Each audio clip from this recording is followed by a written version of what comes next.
My name is Edward. I'm somewhere in my late 30s now, old enough to have a resume that speaks for me, and young enough that people still expect I'm chasing something.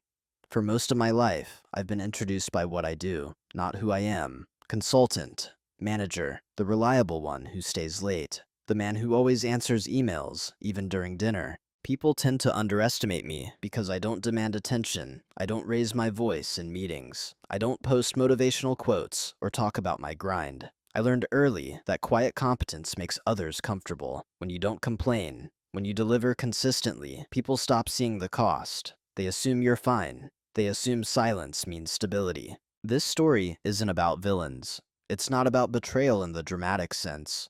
No one slammed doors or shouted accusations.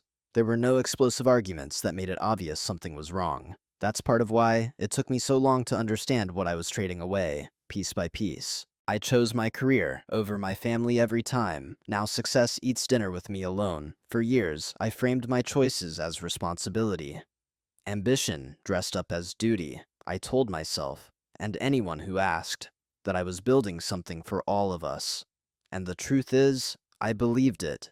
Deeply. I believed the second line too, even when it started to feel uncomfortable to say out loud. I told myself I was providing, not abandoning, until no one waited for me anymore. What you're about to hear is a slow story. A story of accumulation, small decisions that felt harmless on their own, missed moments that didn't seem important at the time, a life where nothing broke, it just quietly thinned out. The emotional journey here isn't about revenge or proving anyone wrong. It's about recognition, about the moment you realize that success can keep you warm, but it doesn't look back at you across the table. I'm not telling this to shame ambition or glorify sacrifice. I'm telling it because stories like mine often get edited after the fact, simplified into slogans or warnings that miss the nuance. This is not a cautionary tale shouted from a rooftop. It's an honest account from inside the room, spoken calmly, without dramatics.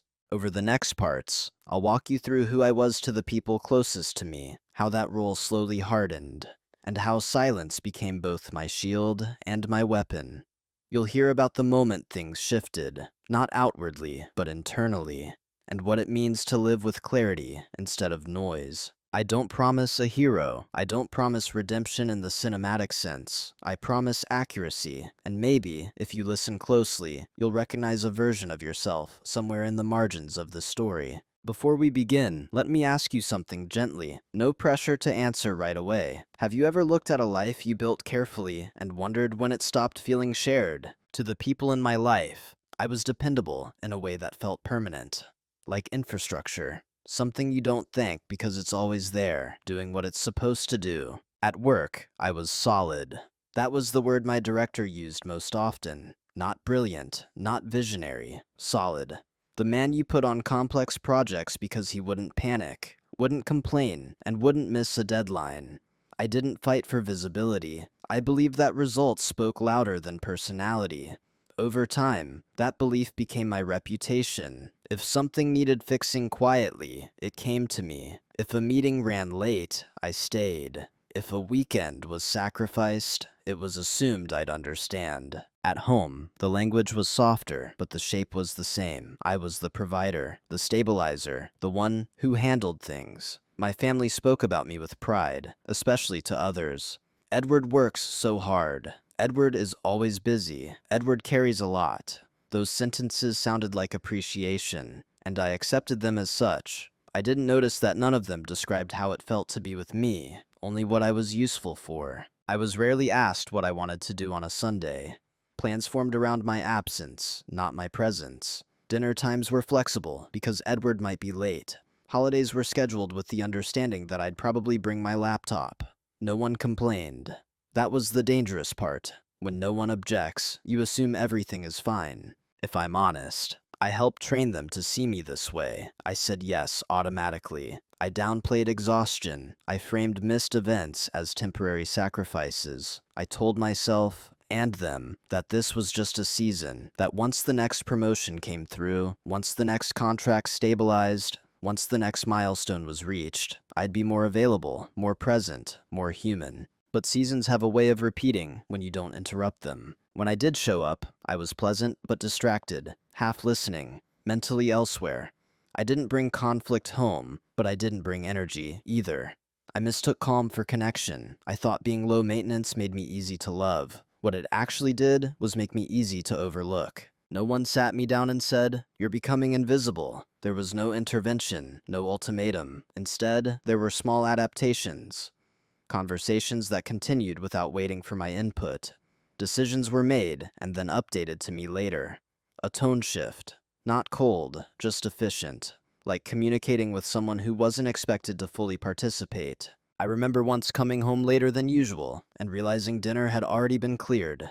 Not intentionally, not as a statement, just timing. Plates rinsed, lights dimmed, the house is moving on its own rhythm. Someone said, "We didn't know when you'd be back," and smiled apologetically. I smiled back. I told myself it didn't matter. That's the lie invisibility tells you, that it's neutral, that it doesn't hurt because no one is actively pushing you away. But being unmissed is its own kind of erosion. In group settings, I became the quiet anchor. People leaned on me emotionally without checking if I was standing on solid ground. I was the listener, the fixer, the one who stayed composed.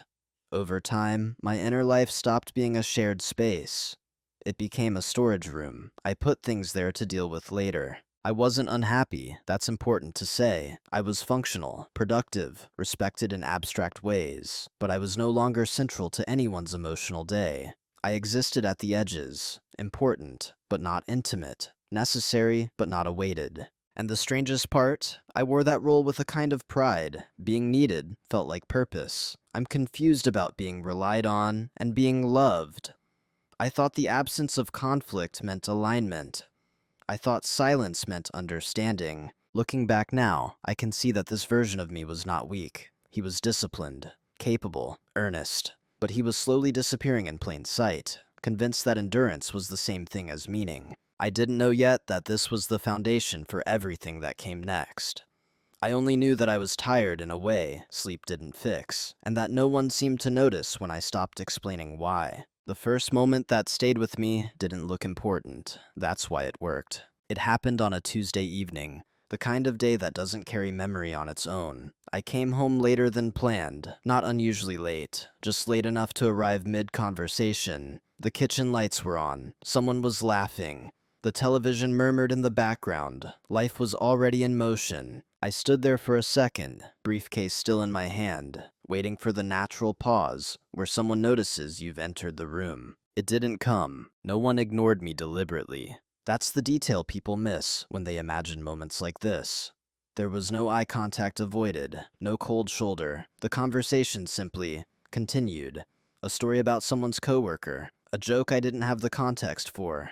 I put my briefcase down quietly. I washed my hands. By the time someone turned and said, "Oh, hey, you're back," the moment had already passed. It shouldn't have mattered. I told myself that immediately. I had been late. Again. Of course, they didn't stop everything. Of course, the world didn't wait. That was reasonable, adult, logical, but something in me registered the shift. Dinner was mostly finished. A plate had been set aside for me, covered with foil. Considerate. Thoughtful, even. I thanked them. I meant it. I ate alone at the counter, while the conversation moved on behind me, now flowing in a way that didn't require my presence at all. No one asked how my day had been, not because they didn't care, but because they had stopped expecting an answer that would fit into the room. My work stories were long, complicated, abstract. Over time, people learn what's worth asking about. I remember nodding along, adding a comment or two that landed slightly offbeat. Not wrong, just unnecessary, like a chair pulled up after the meeting has ended. That night, when I went to bed, I lay awake longer than usual. Not upset, just alert. My mind replayed the scene, not emotionally, but analytically.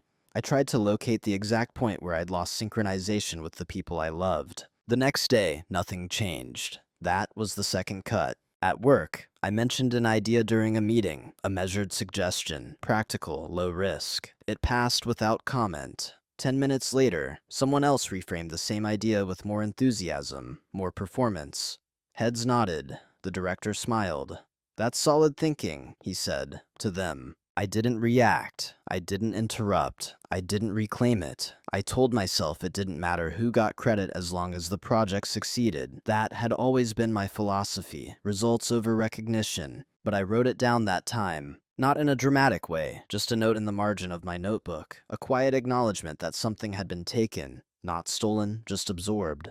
And no one had noticed the transfer. What made these moments dangerous wasn't their weight, it was their deniability. Each one could be explained away. You were late. They were distracted. You didn't speak up clearly enough. You don't need validation. And because I could rationalize them, I did. Repeatedly.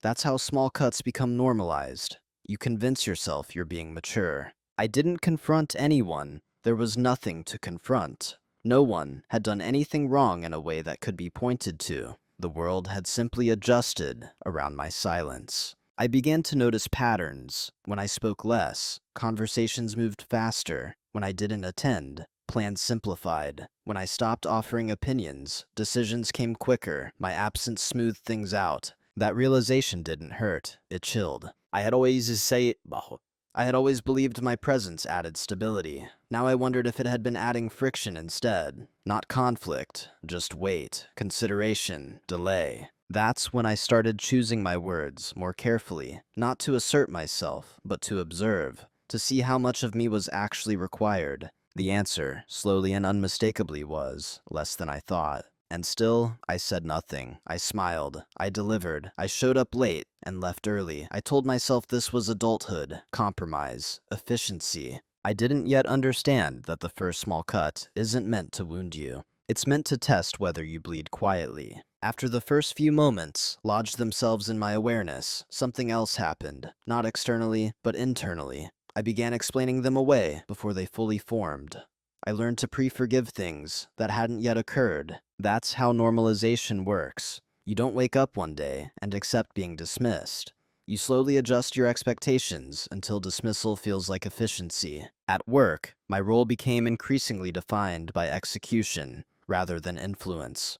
I was looped in after decisions were already shaped, asked to refine, optimize, and implement. When timelines were aggressive, they were given to me with a tone that suggested confidence, not concern. Edward will handle it. That sentence sounded like trust. I treated it like a compliment. I stopped raising questions in meetings unless I was certain they wouldn't slow momentum. I learned which observations to keep to myself. Not because they were wrong, but because they required people to pause. Pauses were unwelcome. Momentum was valued more than accuracy. When I did speak, I noticed something subtle. People didn't stop typing. They didn't look up right away. My voice had become background, useful, but not interruptive. Like ambient noise, you notice only when it's gone. At home, the adjustments were gentler, but more personal. Family updates were summarized for me instead of shared in real time. I'd hear about something after it had already been processed emotionally by everyone else. The story would come pre-packaged, edited for efficiency. I didn't get the raw version anymore. At first, I appreciated it. I was tired. I didn't have the energy for long conversations after 14-hour days.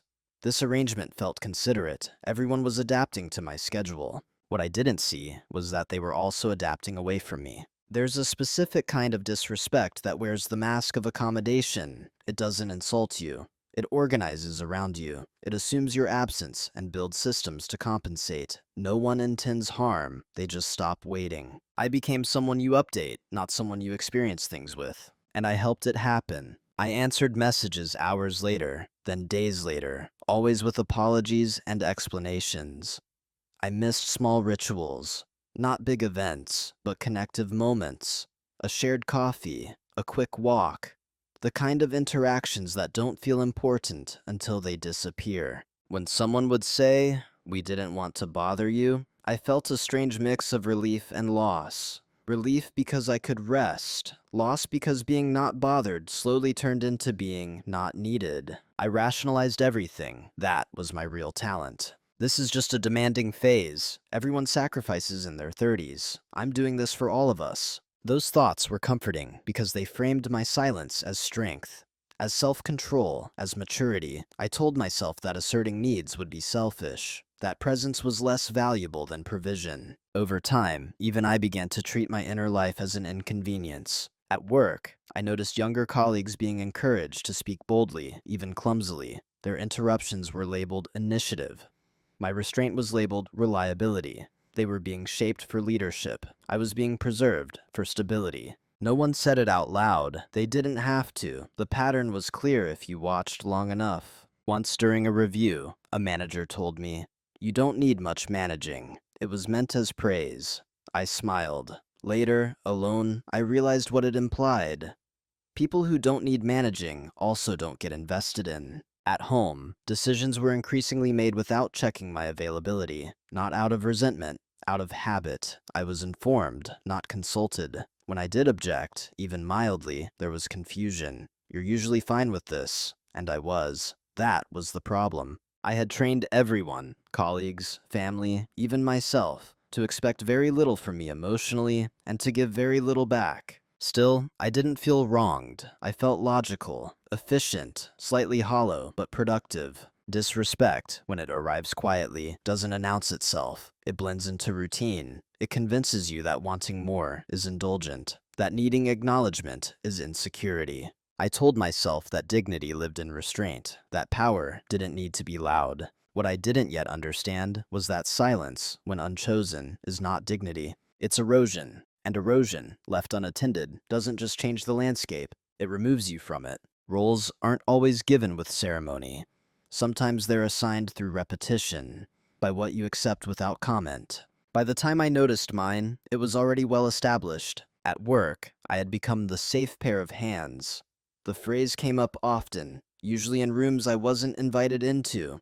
I learned this later, in passing, when someone repeated it casually, as if it were common knowledge. Safe hands don't disrupt. They don't challenge direction. They absorb pressure, so others can stay clean. I was brought in after strategies were approved, not while they were forming. I was asked to sense check, to stress test, to make it workable. Never to reimagine, never to steer. My value was in making other people's ideas survive reality, and I was good at it. That's the part that complicates everything. Competence, when combined with compliance, creates a role that's hard to escape. You become indispensable in a narrow way, essential but contained. I didn't resent it. I told myself leadership came in many forms. That influence didn't always need a title. That staying grounded mattered more than being seen. Those thoughts were true. They just weren't complete. At home, my role was even more clearly defined. I was the stabilizer, the constant, the one who didn't rock the boat. If there was tension in the room, it was rarely about me, and never with me. I was the emotional neutral zone. People vented around me, not to me. I noticed that when disagreements arose, my opinion was often sought last, if at all, not because it wasn't respected, but because it wasn't expected to change anything. I was seen as agreeable, reasonable, predictable. Predictability is comforting. It's also limiting. When I did express a preference, a real one, not a polite default, it surprised people. Sometimes it even irritated them, not overtly, but subtly, like I had broken character. I remember suggesting a change to a long-standing family routine. Nothing dramatic. Just a small shift in timing to accommodate a rare free evening. The response wasn't anger, it was hesitation, as if the idea itself had introduced unnecessary complexity. "Well, we usually do it this way," someone said gently. Usually, the word carried weight. It implied that my request was an exception to a system that functioned fine without me. I withdrew the suggestion, smiled, said it wasn't important. The room relaxed immediately. That's when I understood something uncomfortable. My flexibility was part of the structure now. Things worked because I bent. Over time, people stopped checking whether I was okay with plans. They assumed I'd adjust, and they were right. I did. Every time. The role was clear. I was reliable, useful, and emotionally low impact. I didn't demand space. I didn't compete for attention. I didn't complicate things. I told myself this was maturity, that ego had no place in relationships, that my job was to support, not disrupt. But roles, once internalized, don't stay external. I began seeing myself through that same narrow lens. I stopped imagining alternatives. I stopped asking, what do I want this to look like? Instead, I asked, what's most efficient? What's least disruptive? That mindset served my career. To a point, it hollowed out my personal life. There's a difference between being dependable and being defaulted. Dependable means people trust you. Defaulted means people forget to ask. I had crossed that line quietly. No one imposed this role on me maliciously. I had earned it through consistency, through restraint, through 1,000 small choices to prioritize stability over expression. And because it wasn't painful in the moment, I didn't resist it. I didn't yet know that roles like this come with an expiration date. Not for others, but for you. One day, you wake up and realize that being the person everyone relies on has cost you the ability to be fully seen. That realization didn't spark rebellion. It sparked stillness. And in that stillness, something began to shift. The shift didn't happen on a bad day. That's what surprised me most. There was no argument, no crisis, no confrontation that forced clarity. It happened on a day that, by all measurable standards, was successful. I had just closed a major engagement. Months of work, culminating in a clean outcome. The client was satisfied. My director sent a brief message of approval, not praise, exactly. More like confirmation that expectations had been met. I shut my laptop later than usual, but with the quiet satisfaction of having done my job well. On the way home, I stopped by a small grocery store. It wasn't planned. I just realized I hadn't eaten properly all day. The store was nearly empty, fluorescent lights, soft music playing low enough to be ignorable. I stood in the prepared food section longer than necessary, staring at rows of packaged dinners meant for one. Pasta, stir-fry, things designed to be heated quickly and consumed without ceremony. That's when it hit me. Not emotionally, but spatially. I couldn't picture anyone expecting me. Not waiting, not wondering when I'd arrive. Just existing independently of my return. At home, the house was quiet in a way that felt organized, not lonely. Everything was where it should be. Dishes clean, counters clear, no signs of disruption. I reheated the food I'd bought and ate standing up, scrolling through messages that required no response. There were updates, but no invitations. That was the moment something in me finally stopped defending itself. I realized I had been narrating my life from the outside, like a report. This makes sense. This is necessary. This is reasonable. But I hadn't asked the most basic question in years. Is this the life I want to inhabit? Not someday, not after the next milestone. Now. I sat down at the table, the same table I used to pass by, and noticed how little it asked of me. One chair pulled out, the other seats were untouched. No tension, no disappointment, just absence. And in that quiet, I understood something with uncomfortable clarity.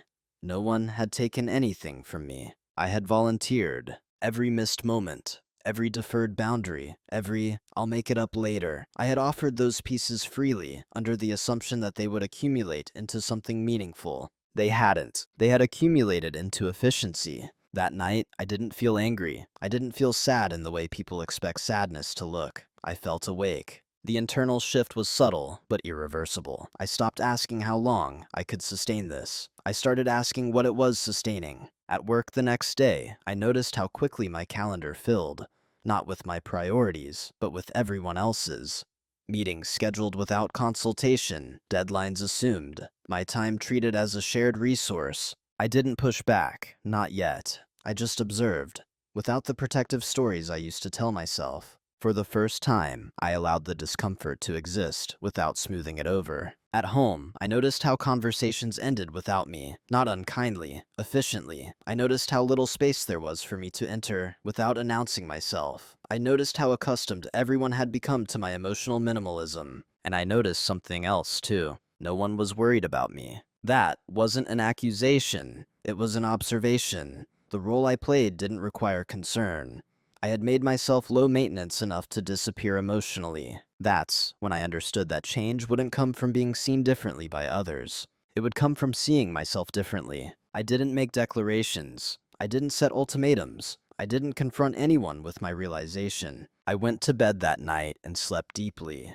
Not because things were resolved, but because something had finally settled. The question was no longer, why does this feel empty? The question became, what am I willing to stop offering? That was the day something shifted. Not outwardly, internally. And once that shift happens, you can't unsee the shape of your own absence. After the shift, my silence changed texture. Before, it had been reflexive, a habit formed through politeness and restraint. Now, it was deliberate, not manipulative, not performative, just intentional. I stopped filling gaps. At work, when meetings drifted toward conclusions that relied on my eventual cleanup, I didn't preemptively offer solutions. I let assumptions surface fully. I listened to how confidently timelines were set without my input, how easily my capacity was treated as infinite. When someone asked, "Can you just take this on?" I paused before answering. That pause alone altered the room. People aren't used to silence from someone who usually smooths things over. I still said yes sometimes. The difference was that I knew why. And I said no, quietly, without justification. More often than I ever had before. The world didn't collapse. What surprised me most was how quickly others interpreted my restraint as weakness. My lack of protest was read as compliance. My reduced availability was framed as a distraction, not an intention. "Everything okay?" someone asked once, casually, when I declined an extra task. "Everything's fine," I said, and it was true. Silence, when chosen, creates space. Space reveals patterns. I began to see how often people spoke over me when I didn't interrupt. How ideas I withheld reappeared later, reframed by others. How my absence from certain conversations didn't slow progress. It simplified it. That stung less than I expected. It clarified things. At home, I did something similar. I stopped compensating for my absences emotionally. I didn't over-explain late arrivals. I didn't preempt disappointment with humor or apologies. I simply arrived as I was, when I was there. When conversations moved on without me, I didn't chase them. I listened. I learned. No one confronted me. There was nothing to confront. From the outside, I looked the same. Calm, reliable, low drama. Internally, I was taking inventory. I noticed who checked in when I withdrew, who didn't, who adapted by pulling closer, and who adapted by moving on seamlessly. The results were sobering. Some relationships were built on my availability, not on mutual presence. When I reduced the former, the latter didn't automatically increase. I also noticed something else. My energy changed, not dramatically, but sustainably.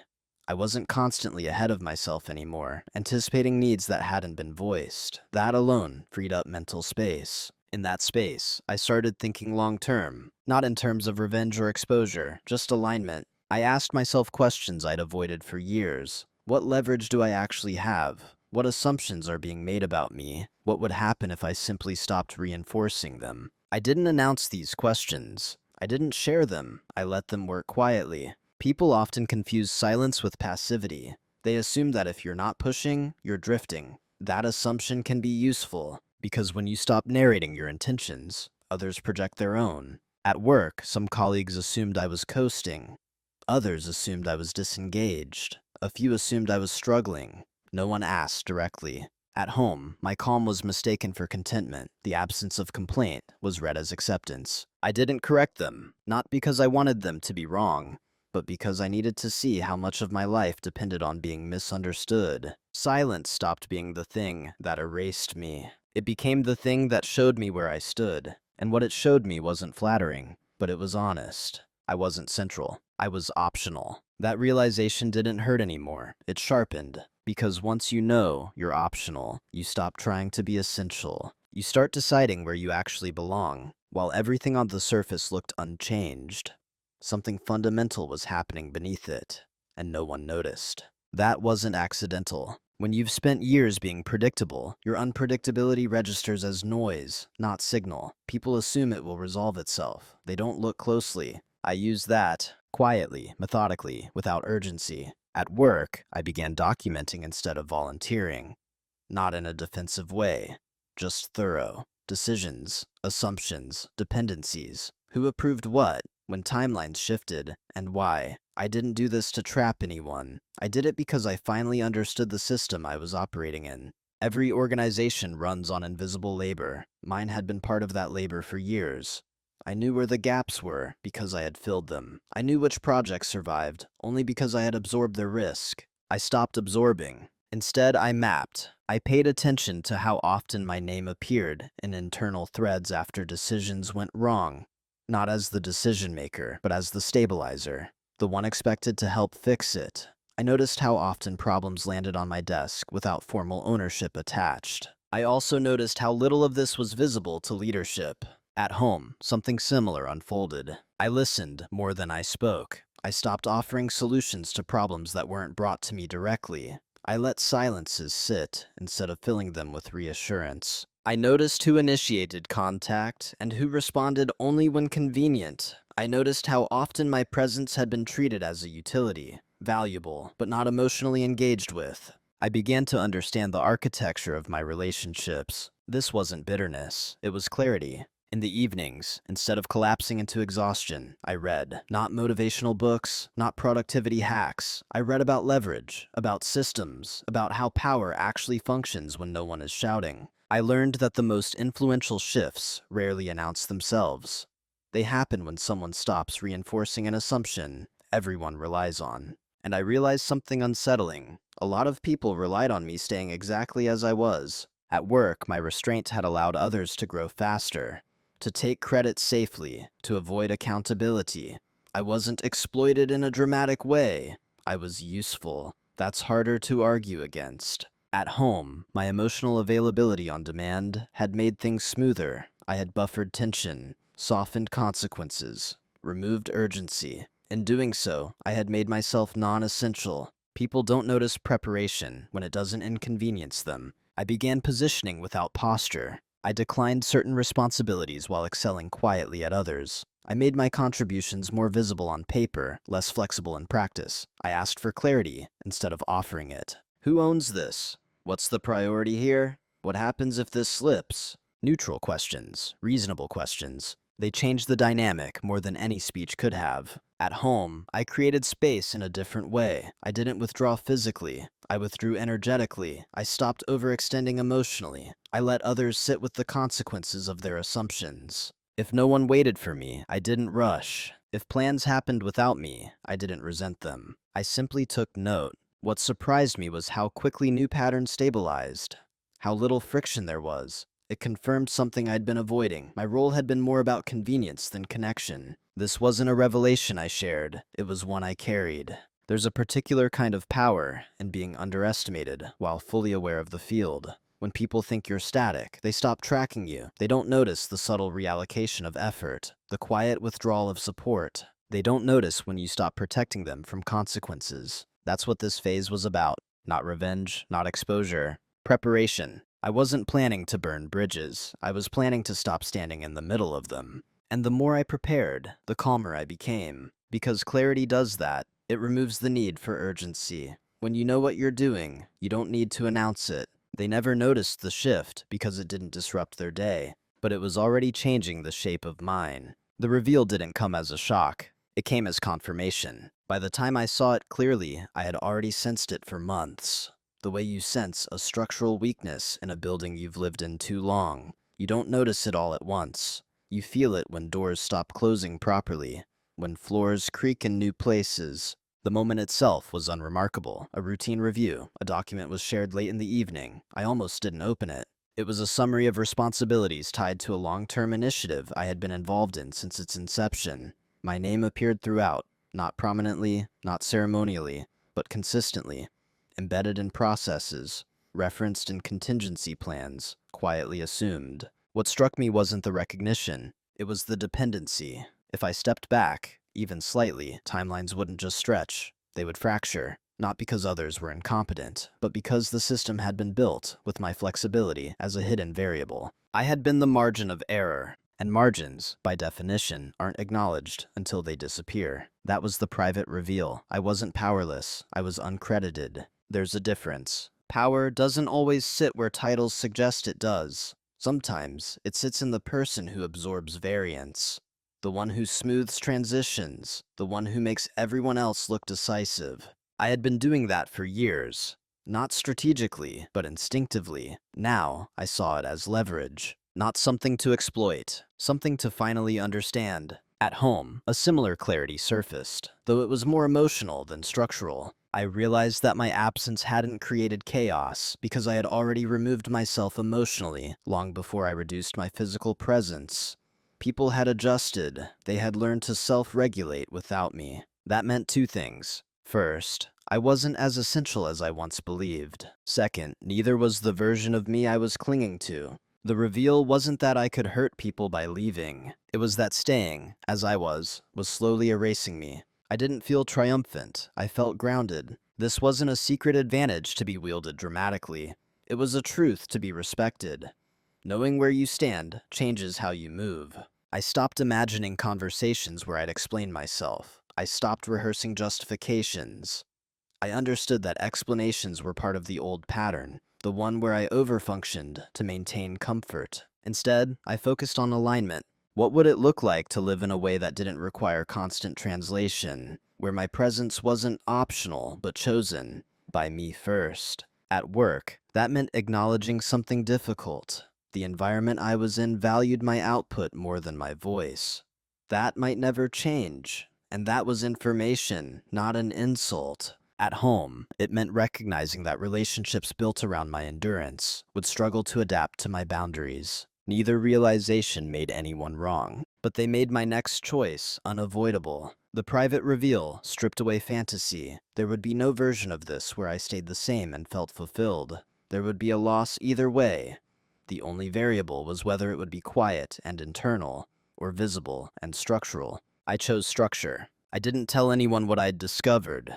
I didn't hint. I didn't shift my tone. I let the knowledge settle and change me slowly. Leverage isn't about domination. It's about options. And for the first time in a long time, I had them. Once you see your options clearly, indecision becomes its own kind of lie. For a while, I tried to pretend I could find a version of this where nothing really changed, where I kept my position, my routines, my relationships, and simply felt different inside them. I explored that possibility honestly. I gave it time. It didn't hold. Every option in front of me carried a cost. The difference was where the cost would land. One path was familiarity. Stay. Continue being the stabilizer. Maybe ask for small adjustments. A lighter load here, a bit more recognition there. Hope that incremental change would eventually lead to alignment. That path was comfortable because it didn't require disruption. It also required me to keep translating myself into something smaller. Another path was confrontation, naming everything, explaining the years of quiet accommodation, asking others to see what they hadn't noticed. That path was tempting in moments of fatigue, but it relied on a belief I no longer held, that clarity automatically creates change. Sometimes it just creates defensiveness. The third path was quieter, structural. It didn't require agreement. It didn't require validation. It required preparation and follow-through. That was the irreversible one. At work, I reviewed my contracts. Not anxiously, methodically. I looked at timelines, dependencies, and transition clauses. I assessed what I had built, what I had sustained, and what could realistically continue without me. I didn't rush. Urgency would have meant fear. I wanted steadiness. I asked myself a simple question. If nothing about the environment changes, do I want to be here in 5 years? The answer came quickly. At home, the decision point felt heavier, not because it was unclear, but because it was personal.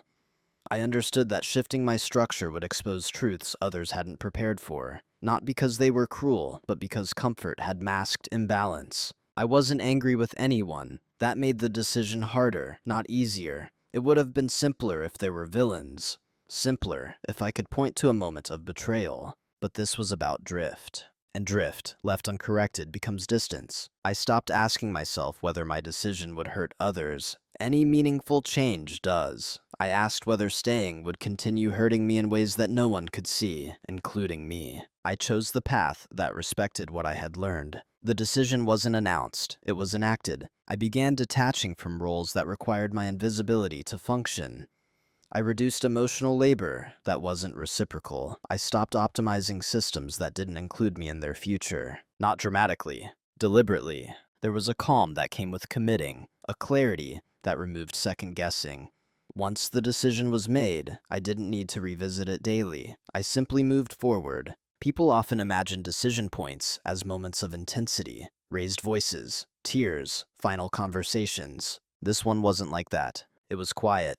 But it closed doors, because once you choose not to be diminished, certain arrangements can't survive intact. I knew what was coming, not in detail, but in direction. Loss of familiarity, discomfort, questions without satisfying answers. I accepted that. What I didn't accept anymore was a life where my presence was optional and my absence was convenient. That was the decision. And once it was made, everything that followed was just a consequence. After the decision, I didn't feel the need to explain myself to the world. Explanation would have invited negotiation. Negotiation would have pulled me back into the same patterns. Managing emotions, smoothing discomfort, translating intent. I had done enough of that, so I moved in silence. At work, my actions were procedural, not emotional. I initiated transition conversations framed around continuity, not dissatisfaction. I documented processes I had previously carried out in my head. I clarified ownership. I set realistic timelines and stopped compressing them to protect others from pressure. Nothing I did violated trust. Nothing I did broke the rules. I simply stopped compensating. Meetings became shorter. Decisions took longer, not because I obstructed, but because I no longer pre-solved problems that hadn't been assigned to me. When asked to just handle it, I asked who else was involved. When asked to stay late, I checked whether it was essential or habitual. When something fell outside my scope, I let it remain there. People noticed friction, but they didn't trace it to me. Friction had always existed. I had just been absorbing it. At home, my silence looked like presence, without overextension. I didn't withdraw into coldness. I didn't announce boundaries dramatically. I simply stopped reshaping myself to fit expectations that no longer fit me. If plans were made without me, I didn't rearrange my schedule to catch up. If conversations moved on, I didn't interrupt. I allowed absence to be felt, not as punishment, but as reality. This is the part people misunderstand. Moving in silence isn't about disappearing. It's about letting the world respond to who you actually are, not who you've been performing as. I noticed subtle changes. At work, responsibilities that had once defaulted to me began floating awkwardly between teams. Some were claimed, some stalled. No one accused me of anything. They couldn't. I was still doing my job, just not everyone else's. At home, there were moments of confusion, small pauses where someone expected me to step in, and I didn't. Not out of spite, out of alignment. Those pauses were uncomfortable, not explosive, just revealing. I felt the urge to explain myself rise and fall.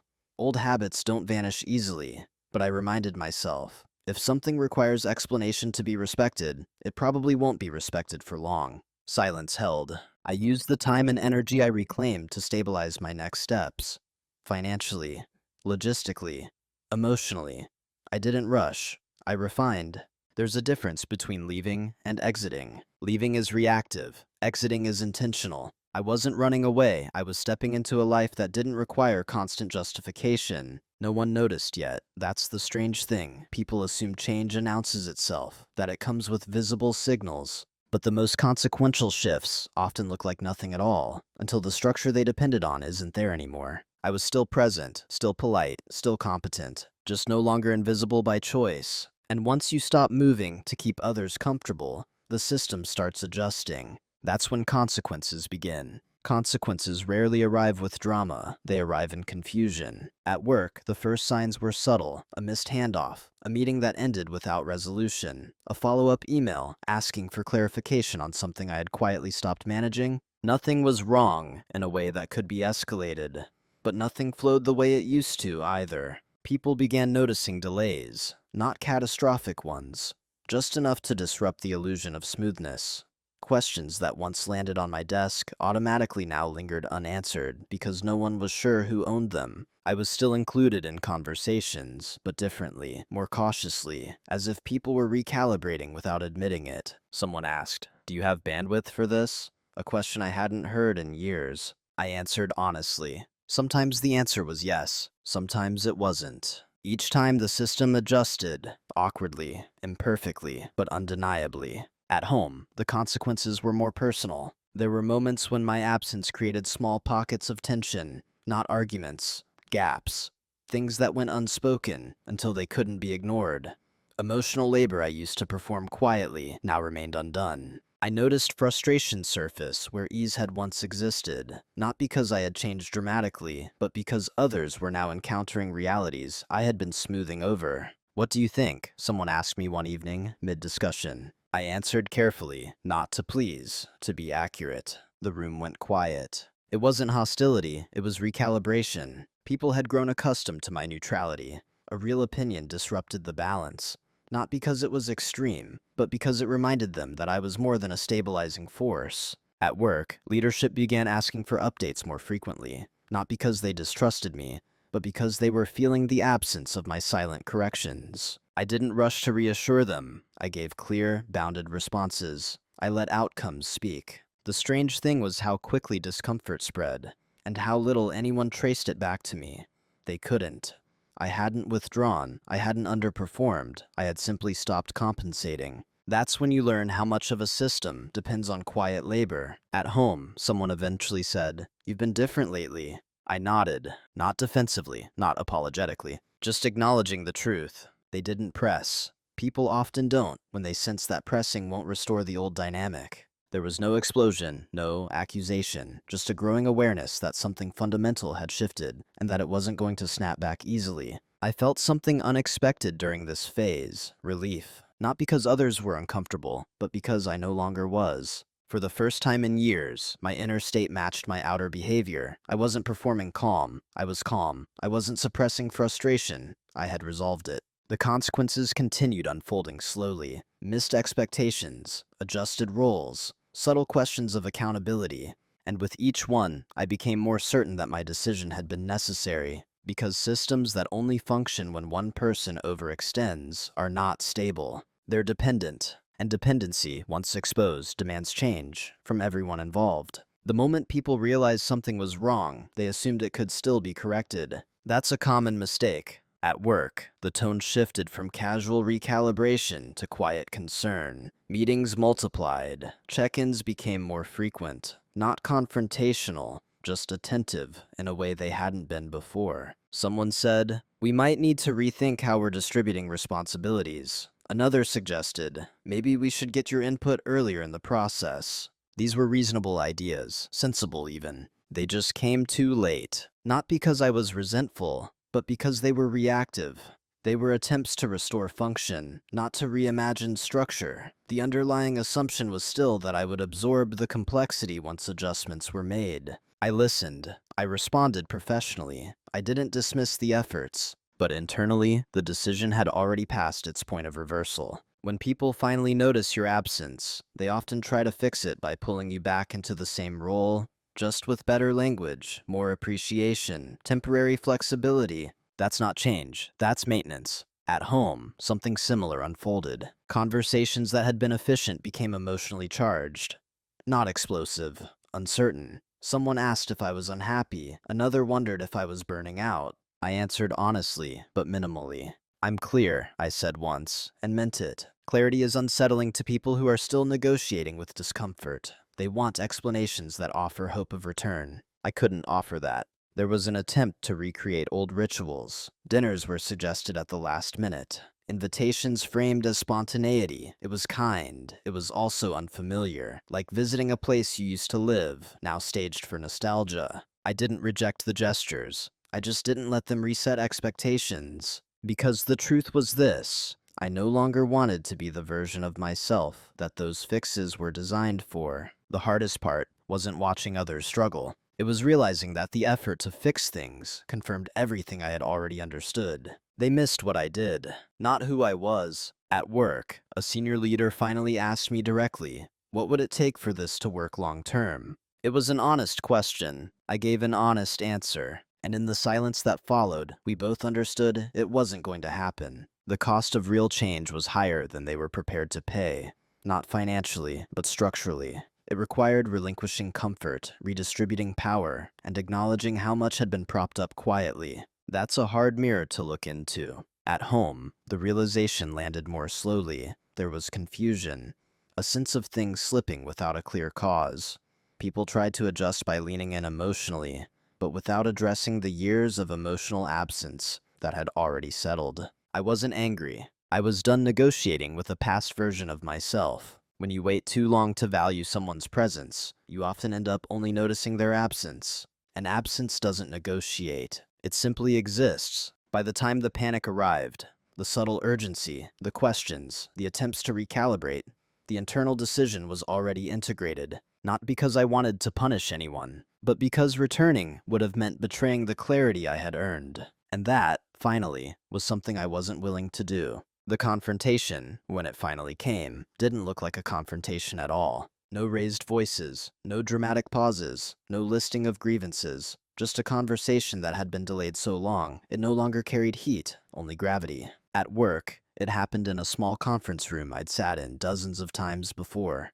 Glass walls, neutral lighting, a familiar setting for discussions that pretended to be collaborative while quietly preserving hierarchy. A senior leader sat across from me and asked carefully, "Are you planning to stay?" It wasn't a threat, it wasn't a plea, it was an acknowledgement that something had already changed and needed to be named. I didn't rush to answer. I said, "I've been moving toward something else for a while." That was it. No accusations, no speeches about being overlooked or overused. Those things were true, but they weren't useful anymore. What mattered was direction. They nodded, asked if there was anything that could change my mind. I considered the question honestly, not theatrically. Then I said, it would require rebuilding the role from the ground up, not just for me, for everyone. The silence that followed wasn't defensive, it was resigned. We both understood that organizations rarely rebuild around someone who has already proven they'll carry weight without complaint. It's easier to replace the function than to examine the structure.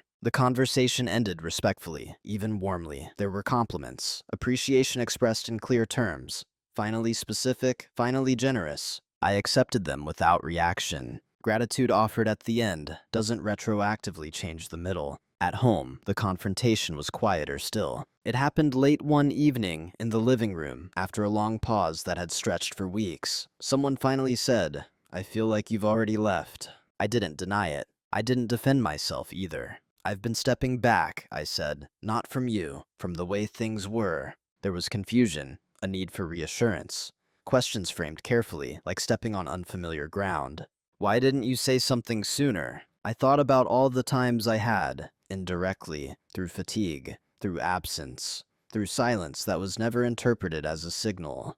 "I didn't know how," I said, "and when I did, it didn't seem like anyone was listening." That landed without argument, not because it was irrefutable, but because it felt true. There was no attempt to rewrite history, no assigning of blame. Just the shared recognition that we had been coexisting in a structure that worked logistically and failed emotionally. I didn't ask for change. I didn't offer ultimatums. I didn't explain what I needed next. I simply named where I stood. Confrontation without heat doesn't seek to win. It seeks to clarify.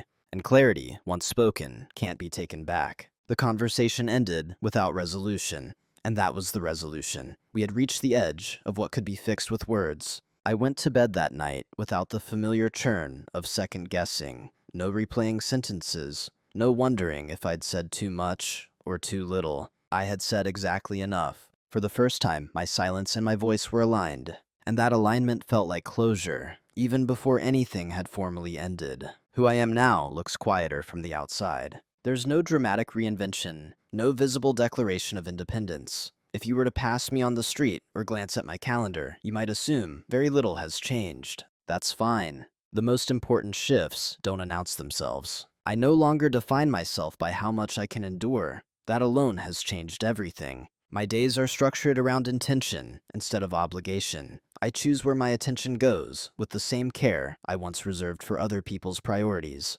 Not because I've become rigid, but because I've become precise. At work, I operate in environments where my contribution is visible by design, not by sacrifice, where silence is optional, not expected. I still value restraint. I still choose calm over chaos.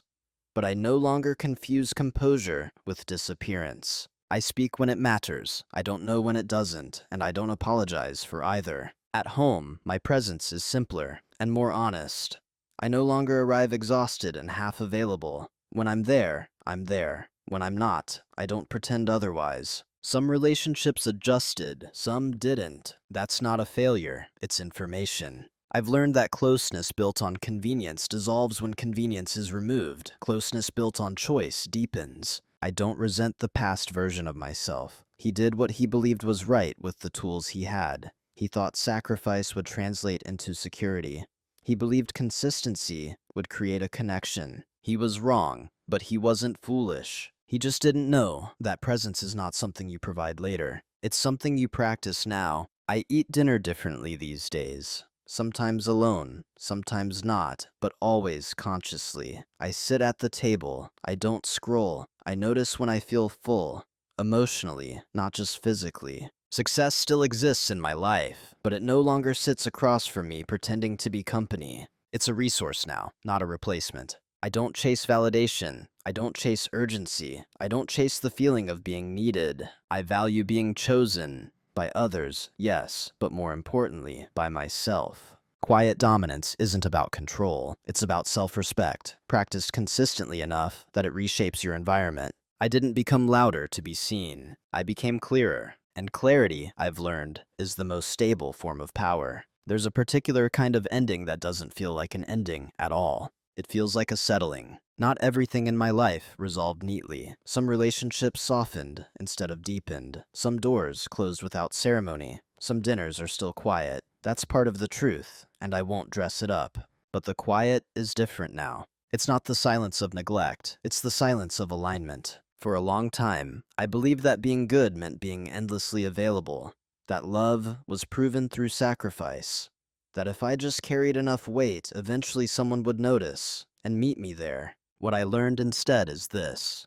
People don't meet you where you disappear. They meet you where you stand. When you consistently choose duty over presence, the world adjusts. It doesn't resent you. It doesn't punish you. It simply reorganizes without you at the center. And one day, you look around and realize that you built something efficient, respectable, and profoundly lonely. I don't regret my career. I don't regret my ambition. Those things taught me discipline, perspective, and resilience. What I regret is postponing myself, telling myself I would arrive later, that connection could wait, that people would still be there, unchanged, when I finally slowed down. Life doesn't work that way. Presence is not something you earn after success. It's something you invest instead of excess success. The moral of this story isn't choose family over work or ambition is a trap.